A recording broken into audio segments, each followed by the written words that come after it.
everyone. I'm Sumedha Shekhar and today I'm here with a presentation about a company that turned everyone's head around it with not only its rapid growth but also its downfall. A company that became the face of one of India's biggest financial fraud of its time, where the market lost over 7,800 crores in just 2 days and its share prices fell down to 6.3 rupees. As you can see from the slide, I'm talking about the Satyam computer. Though in today's presentation, I will not be talking about the scam or how it happened. Rather, my presentation is focused on how it actually grew and the achievement it had during its initial phase. So these are the slides that I'll be covering today. Now, Satyam Computer was founded by B. Ramalinga Raju in 1987 in Hyderabad. Before this, B. Ramalinga Raju had tried his hands in other sectors as well, namely construction, textile and restaurants. But all these prior projects had failed. So in 1987, he decided and co-founded Satyam Computer Service Limited with his brother Ramaraju. The company quickly grew and became a well-known IT company in India with the variety of services it provided. The services range from software development, data warehousing to enterprise solutions. With this, the organization moved rapidly from being a domestic IT company to a global IT giant. Its early growth can be seen in following cases. First, because of the services, wide range of services it provided, it made clients with global IT giants. Secondly, it got listed in 1991 on BSE. In 1999, the company crossed $100 million revenue mark. The growth that this company was showing was never seen before. So and because of this, in 2001, the market value rose to such extent that it got listed in New York Stock Exchange, becoming the first Indian company to do so. The company also provided employment to over 50,000 employees over 60 different countries and expanded globally.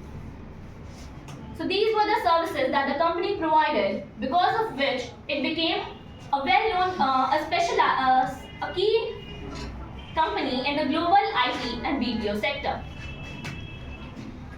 Now, a company that was growing at this pace made every investor look for this, and they invested huge sum of money in it because they envisioned a great future for it. This made everyone wonder about the strategies that they adopted. Though later it was revealed or unveiled that it was all based on false figures, because of false invoices, manipulating the bank statements, the bank of accounts. But its core strategy that initially worked for the company the actual growth was based on was the following strategies. First, the diversification of services it did, because of which it made companies like Microsoft and Oracle its client. Second, the CSR integration it did. Now, B. Ramalinga Raju started Satyam Foundation, which was focused for rural development. And this painted a very positive image for the company in the eyes of public. Next, it achieved cost efficiency by capitalizing on the low cost advantage, that is, low labor cost and abundance of tech talents in this country. Second, it took opportunity in the Y2K crisis, which I will be discussing in the next slide. Then, because it provided employment to in different countries and expanded globally, it made its mark on the global market and paved a way for the Indian IT sector. So now I'll be discussing about the Y2K crisis that Satyam Computers took opportunity and provided a solution for. So what this Y2K crisis was? Y2K crisis was nothing but a millennium bug, also called millennium bug. It arose because the old computer system could support only two-digit date format. That is, the year 1998 was supported as 98 only, and say 1996 will be read as 96 only. So everyone got worried that what would happen in the year 2000, hence the name year 2K or Y2K. So the computer will read year 2000 as 00 and will understood it as 1900, which will create havoc and chaos in the entire industry. Say for instance, if in banking sector, if the loan repayment was due in 2000, it will be understood by the computer as loan overdue by 100 years. So Satyam Computer provided a solution solution rapidly mobilized the resources, and the IT professional working under this company developed codes, did the testing, and expertised the legal legacy system. They upgraded the computers to support 4-digit date format and solved this problem and became a significant player in the on the global IT market to do so. With the clock ticking towards millennium, they provided timely solution, and because of which they made some of the Forbes 500 company their clients.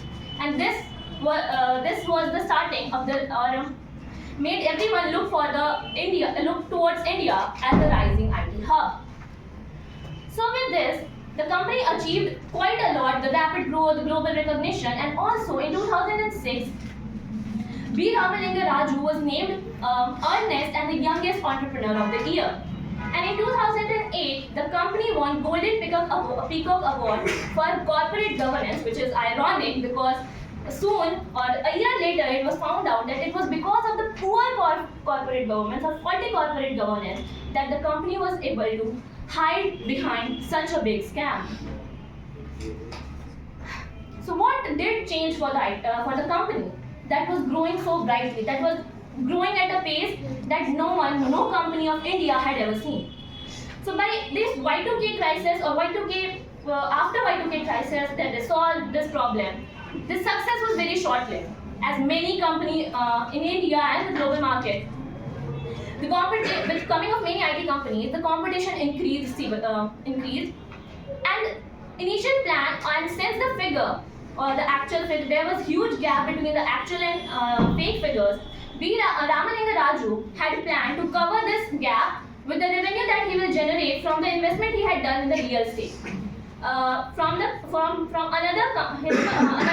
company, that was Matus Infra Limited. If you see clearly, Matus is just Satyam spelled backwards, and it is again ironic that all these wrongdoings were done under the name of Matus only.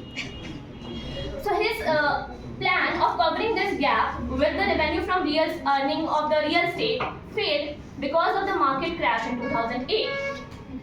His another plan was to show that he had bought to show this gap from the shares that he will buy of the Matus Infra Limited. But this plan of Ramalinga Raju also failed because institutional investor did not support it.